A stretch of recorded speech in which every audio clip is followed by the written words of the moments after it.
Serial دو کنارے میں guys ہم آپ کو بتائیں گے آئمہ کی جو ہو رہی ہوتی ہے مایوں ایم، تو درِ شوار جو ہے وہ ایسی چال چلتی ہے کہ آئمہ کی جو ہے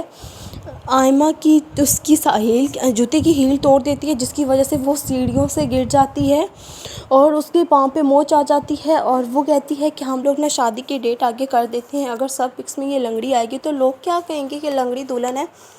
تو اس کا چھوٹا بھائی کہتا ہے بھابھی آپ تو چپ ہی کر جائیں، آپ کو طنز اور باتوں کے علاوہ کچھ اور نظر نہیں آتا، مجھے سمجھ نہیں آتی کہ آپ ہیں کیسی، کیونکہ آپ کو جو ہے میں نے 1000 دفعہ کہا ہے، کیونکہ آپ کو بات سمجھ نہیں آتی، آپ بس لوگوں کو طنز کرتی ہیں اور مجھے سمجھ نہیں آتا کہ آپ ایسا کیوں کرتی ہیں۔ اب آپ کی یہ نند ہے لیکن پھر بھی آپ اس طرح ریئیکٹ کر رہی ہیں جیسے آپ لوگ کسی شادی میں آئی ہوں۔ تو ولید کہتا ہے پریشان نہ ہو، تم اندر جاؤ،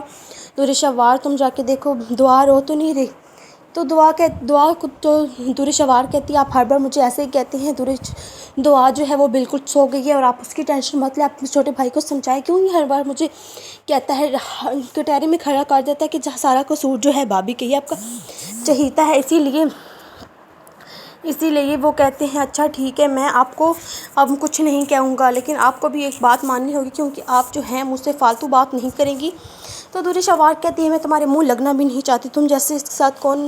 فالتو بکواس کرے گا۔ تو وہ کہتا ہے آپ حد سے زیادہ بدتمیز ہوتی جا رہی ہیں، میں نے صرف آپ کو اس بات کی چھوٹ دی ہوئی ہے کیونکہ آپ بھائی کی بیوی ہیں، اگر آپ کو میں نے 1000 دفعہ سمجھایا ہے کہ پلیز ایسی باتیں مت کی کریں جس کی وجہ سے آپ نے ساری باتیں کی ہو، لیکن عمر کی وجہ سے اس نے ساری حدوں کو یوں اس طرح سے پار کر رکھا ہے۔ تو ولید وہاں سے چلا جاتا ہے اور کہتا ہے کہ اگر میں نے آپ سے اس بات کو کہا ہے کہ تم لوگ شادی کا گھر ہے، تم لوگوں نے حال اللہ ہوئی ہے،